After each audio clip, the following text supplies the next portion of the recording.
Hello everyone, welcome to Integration Corner. I hope you're enjoying the videos here and learning something new. So today, let's understand some of the functional components of WSO2's Enterprise Integrator. So these are basically the building blocks that enables us to build integration solutions. So this is a typical integration scenario, whereas you can see a backend system exposing a service. And then we have a set of consumers. Here I've shown two. One is a mobile device and the other one is a typical B2B application. And then we have an enterprise service bus in the middle, which actually kind of acts as a middleware between the providers and the consumers. So in our case, it is WSO2's Enterprise Integrator. Now let's look at the functional components. The first functional component in a WSO2's Enterprise Integrator is a message entry point. So as you can see in the highlighted here, a message entry point is basically a component that receives requests from the clients. So the responsibility of message entry points is to expose an interface so that the consumers can reach or access that service. So we have actually different types of message entry points, which we'll discuss in further slides. The next one is a message processor, which is actually the component that processes the request. So once a message is received by the message entry points, it is passed on to message processors. Now message processors does the transformations on the request based on the need of the interface. Now the next one is message exit points. Basically, these are backend endpoints. So these components are responsible for integrating with the backend services. So message and as I said, message exit points are basically backend endpoints, and we can configure the backend endpoints using. There are different mechanisms and options available in message exit points, and that's the whole purpose of message exit points. So in short, there are three main functional components in a WSO2's Enterprise Integrator, and it's message entry points that accept the request, and then message processor that actually processes the requests and the responses, and then we have message exit points, which enables us to integrate with the backend system. Now we are getting into the details of message entry points. Let's look at the different types available. We have a proxy service, which actually enables us to expose web services, basically SOAP or XML type of services. So those are proxy services. The next one is APIs that enables us to expose REST endpoints. So a particular resource can be exposed as a REST endpoint using the APIs message entry points. Now we have a third category, which is inbound endpoints, and the functionality offered by message inbound endpoints are like polling or listening capabilities. So typically these are applicable when we have a queue-based interface where you need to poll a queue to receive the message, or it can be a file-based interface where we need to poll up a folder to get to see whether there are any incoming files. So these are the types of message entry points available with WSO2's EI. And then next comes the message processor.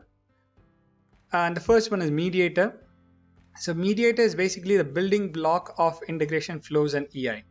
So these are, you can call it as adapters as well.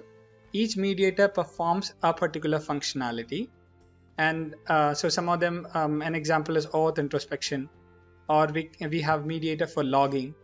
And we have mediator actually for doing content-based switching, etc., etc. We have a list of mediators available. Each does a particular function.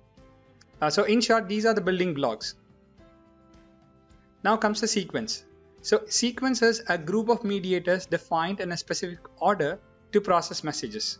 So an integration flow is a combination of mediators arranged in a particular sequence to perform a particular operation on an incoming request. So those are the two main message processors. One is a mediator and the other one is a sequence. Then we have message exit points. Message exit points, we have outbound endpoints So these are basically components that represents a backend service endpoint. Again, we have different types like HTTP endpoint, address endpoint, etc. We'll get into the details of that in a later video. Now that we have understood the basic functional components, I'll show you a quick demo of how to create an API using WSO2's Enterprise Integrator so that you will be able to relate these concepts to the actual practical implementations of it. I'm on the WSO2 tooling here. This is basically an IDE which developers use to develop integration solutions. To start with, I'm going to create a REST API, and in the backend this would be interacting with a SOAP endpoint, and so that's the demo. Okay, so we'll have a REST endpoint exposed, and then we'll do a transformation from a JSON to XML basically, and then it will invoke a backend web service endpoint. Once we return the results in XML, we'll transform it back to JSON and then send it back. So that's what I'm going to demo here. So to start, right click on the project explorer and then click on new and then project. Here I'm going to create a Maven multi-module project. So I'm just searching for Maven multi-module project. Yep. So this is going to be an employee related service. I'm just giving a proper namings. Let me give employee, and that's it. So in WSO2, this is one of the standards that I'm following, and it's known to be one of the best practices. So when you create a project, it's better to arrange the projects under a Maven multi-module project, and then inside the projects you will have different types of sub projects like ESB project or a composite application project or a data services project, etc. So let's keep that aside. So in this case, the next what I'm going to do is to create an ESB configuration project. So for that I clicked on employee, which is a Maven multi-module project, and then new, and then I'm clicking on ESB config. I'm going to create a new config project, and in the project name I'm going to give employee underscore ESB. This is again one of the naming conventions and standards that I'm following. So for I used to give the root folder's name and then underscore ESB for an ESB project. Click on next, and then I'm just giving employee as the group ID, as we gave there for the ESB project. And then you have the specify parent option here. So link this to the parent Maven multi-module project that we created. This is not a mandatory step, but it helps us when we build with Maven. So now you can see an ESB employee underscore ESB project created here. And then if you look inside, you have a folder structure created as source, main, and synapse config. And then you have different folders there. So if you remember when I was explaining, we have APIs, inbound endpoints, and then proxy services. These are all our message inbound points. And then we have sequences, which are our message processors. And then we have endpoints, which are basically the outbound endpoints. I'm going to create an API here. So click on API, click on new, and then click on REST API. Create a new API artifact. And then here I have to give a name for this. So I'm going to give employee API.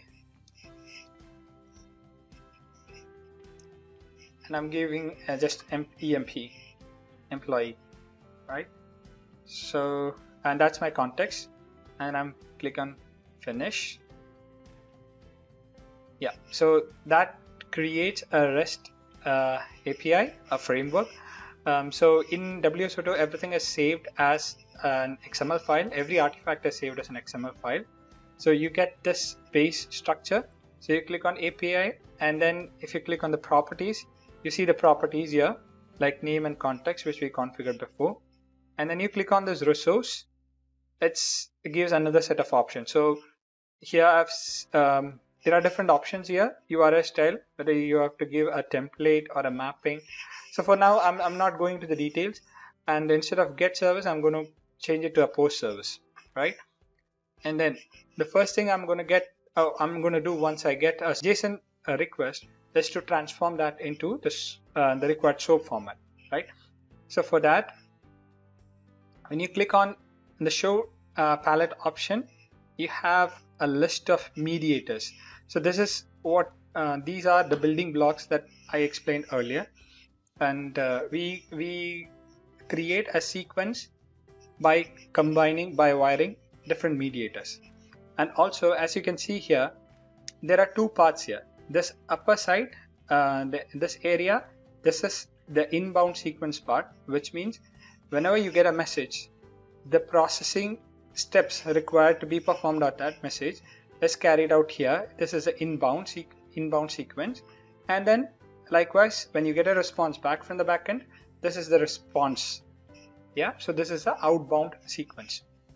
So I'm going to drag a payload factory mediator to my inbound sequence. A payload factory is basically used to construct message, right? So if for a payload factory, then I'm going to configure it. So my payload format is going to be an inline, and the media type is XML, because I'm going to invoke a backend service, which is a web service exposed, and it accepts an XML format, right? So I have the XML to be configured there. This is the XML format expected by the backend. So I'm just copying the whole XML here, and then this is the value that I need to be replaced. So I'm going to just replace that with $1 here, which means it is a first argument. And then below you can see the argument section, and here you can configure the arguments.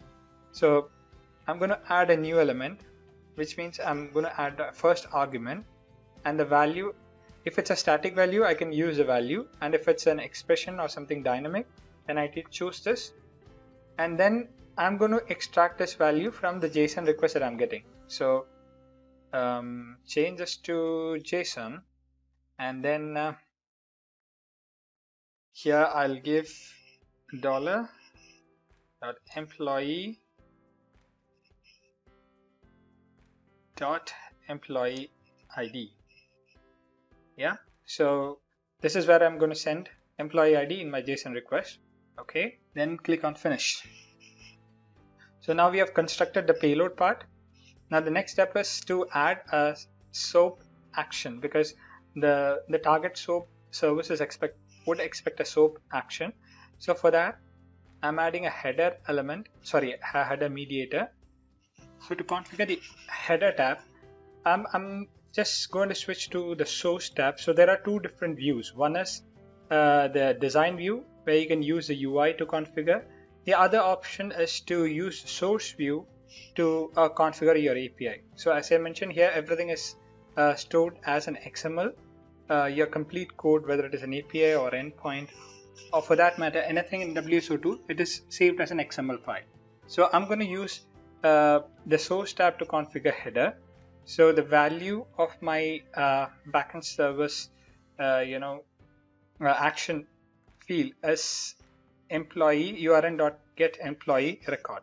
So the next is to configure an endpoint. So I'm going to make a call to the backend. So there are two mediators available to make a backend call.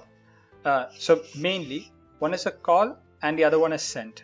I'm going to use a call mediator here to make a call to the backend service, and I'm going to use an inbound.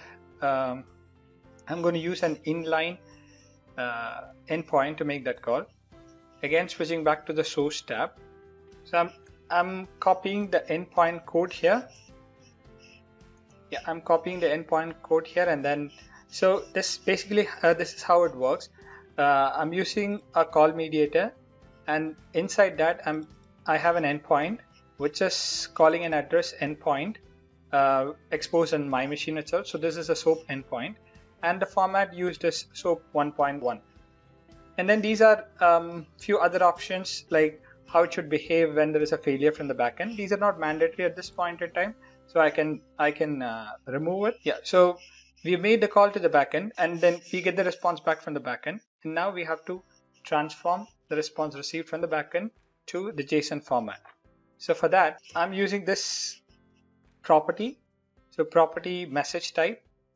So this is a property that we're going to set on the response message, and then I'm setting the value to application and JSON. And then now we have to send the response back. So I'm going to add a response mediator, and this will send the response back to the source.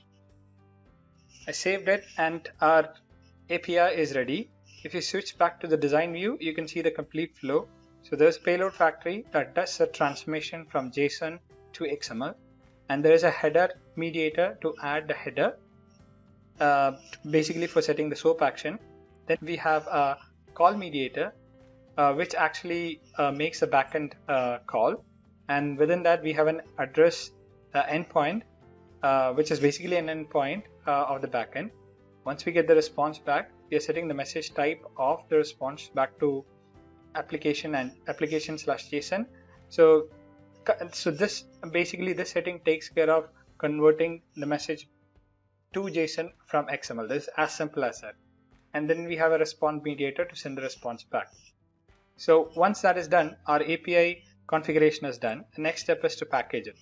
So to package it, I'm clicking on the employee root folder, which is a multi-Maven project, clicking on other, and then I'm going to select a composite application project. So this is how we package WSO2's deployable artifacts. Click on that, and then I'm going to follow the same naming convention, employee_car, where employee is the name of the root Maven multi-module project. And then I have to select the dependencies. So in this case, my dependencies are the ESB project, under which I have an API. Once that is done, click on next, and then here I'll specify the parent. And before that, let me change the group ID, and then I'm selecting the parent from here. So employee is the parent, and then we have the following details of the parent. Click on finish.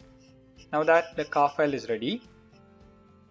Yep. So now if you see in this section, you can see the servers. So this is a WSO2 EI 6.6 version running in my machine. It's a local one. So to add a car file, right click on the server, and then you have an option add and remove. So click on that. This will show the car files available in your workspace. So select the one that you need to deploy, click on that, and then click add, and then finish. So once that is done, you will have the deployment logs here, and this will show whether your deployment is successful or not. Now as you can see, the logs says car file is successfully deployed. Now it's time for us to test it. Before I switch to SOAP UI, I'll show you how this appears in the WSO2's admin console. I'm in the admin console now, and then if I click on APIs, you will see the API that we have created with the context EMP. So take this, and then now let's move to SOAP UI for testing it.